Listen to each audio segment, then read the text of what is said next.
سوال: اسلام کے بنیادی ارکان کتنے ہیں؟ جواب: 5: کلمہ، نماز، روزہ، زکوٰۃ اور حج۔ سوال: کلمہ طیبہ کے الفاظ کیا ہیں؟ جواب: لا الہ الا اللہ محمد رسول اللہ۔ سوال: فرض نمازوں کی رکعات کل ملا کر کتنی بنتی ہیں؟ جواب: 17: 2 فجر، 4 ظہر، 4 عصر، 3 مغرب اور 4 عشاء۔ سوال: روزہ توڑ دینے والے 3 عام چیزیں کون سی ہیں؟ جواب: جان بوجھ کر کھانا پینا یا مباشرت۔ سوال: زکوٰۃ کس پر فرض ہوتی ہے؟ جواب: ہر صاحب نصاب مسلمان پر جس کے پاس سونا، چاندی یا ان کی مالیت کا مال 1 قمری سال مکمل ہو جائے۔ سوال: قرآن کریم کی سب سے بڑی سورت کون سی ہے؟ جواب: سورۃ البقرہ۔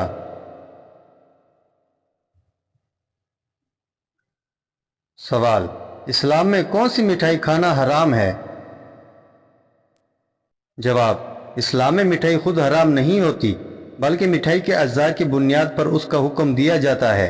اگر مٹھائی میں حرام یا ناپاک چیزیں شامل ہوں تو وہ مٹھائی حرام ہو جاتی ہے۔ سوال: حدیث جبرائیل علیہ السلام کس کتاب حدیث میں ملتی ہے؟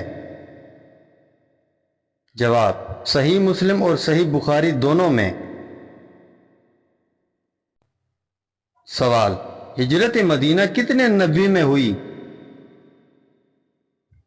جواب: 13 نبوی یعنی 622 عیسوی میں۔ سوال: صلح حدیبیہ کس ہجری میں ہوئی؟ جواب: صلح حدیبیہ 6 ہجری میں ہوئی۔ سوال: عشرہ مبشرہ سے کیا مراد ہے؟ جواب: وہ 10 صحابہ جنہیں دنیا میں جنت کی خوشخبری دی گئی۔ سوال: سب سے پہلے اسلام قبول کرنے والی خاتون کون تھیں؟ جواب: حضرت خدیجہ رضی اللہ تعالی عنہا۔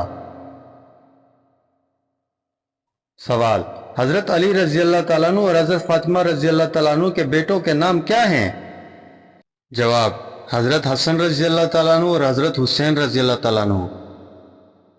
سوال: حضرت بلال رضی اللہ تعالیٰ عنہ کس کام کے لیے مشہور تھے؟ جواب: وہ پہلے مؤذن اسلام تھے۔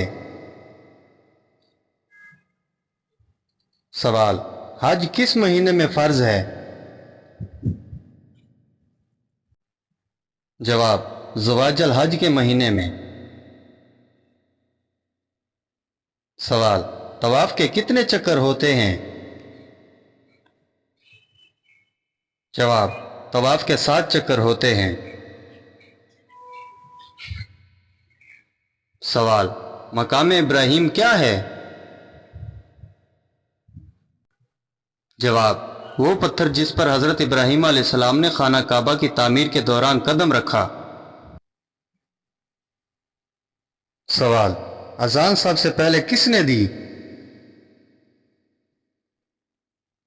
جواب: حضرت بلال رضی اللہ تعالیٰ عنہ نے۔ سوال: عورت کی ٹھوڑی پر بال آنا کس چیز کی علامت ہے؟ جواب: عورت کی ٹھوڑی پر بال آنا عام طور پر ہارمونی تبدیلی یا طبی مسئلے کی علامت ہو سکتی ہے۔ سوال: کیا عورت کے لیے چہرے کے فالتو بال صاف کرنا جائز ہے؟ جواب: جی ہاں، اسلام میں عورت کو چہرے کے فالتو بال جیسے ٹھوڑی، لب، ماتھے کے بال صاف کرنے کی اجازت ہے، بشرطیہ کہ وہ مردوں کی مشابہت اختیار نہ کریں۔ سوال: نہانے کے بعد استغفار کرنے کا کیا فائدہ ہے؟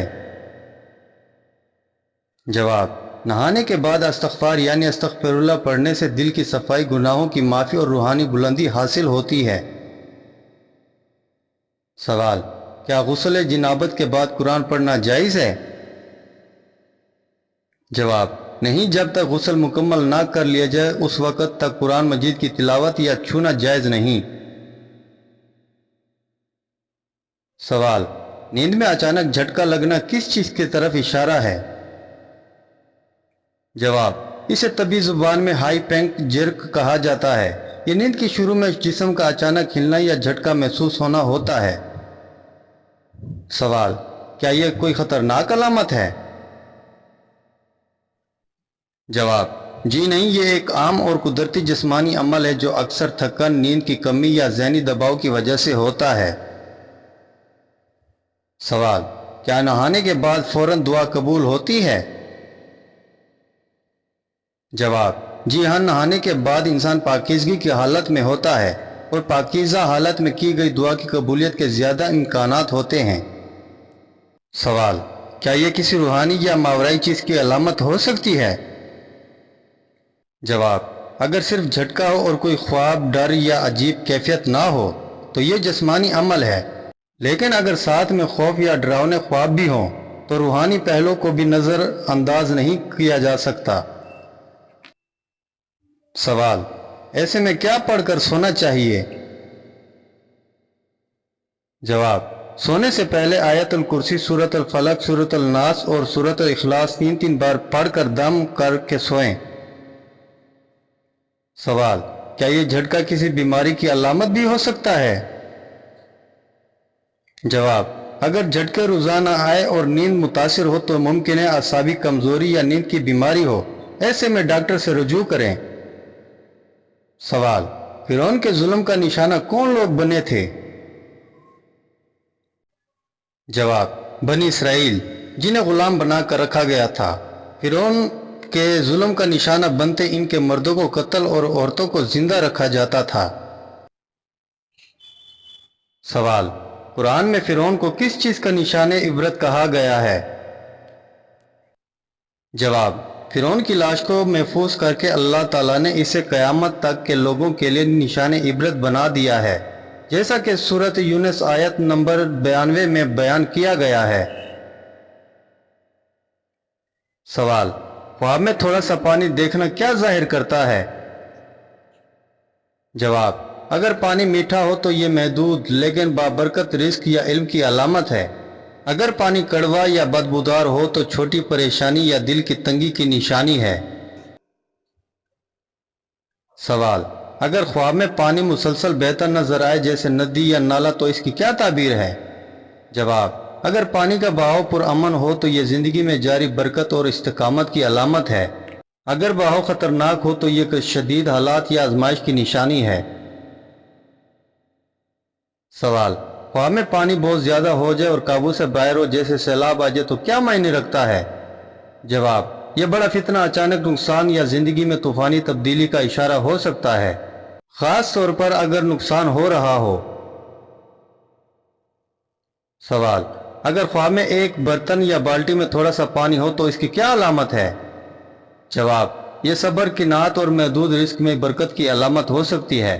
بعض صورتوں میں یہ ایمان کی کمزوری یا روحانی پیاس کی نشانی بھی ہو سکتی ہے۔ سوال: اگر پانی مسلسل بڑھ رہا ہو لیکن نقصان نہ دے رہا ہو تو اس کا کیا مطلب ہے؟ جواب: یہ رزق، عزت یا علم میں ترقی کی خوشخبری ہو سکتی ہے، خاص طور پر اگر دل کو سکون محسوس ہو۔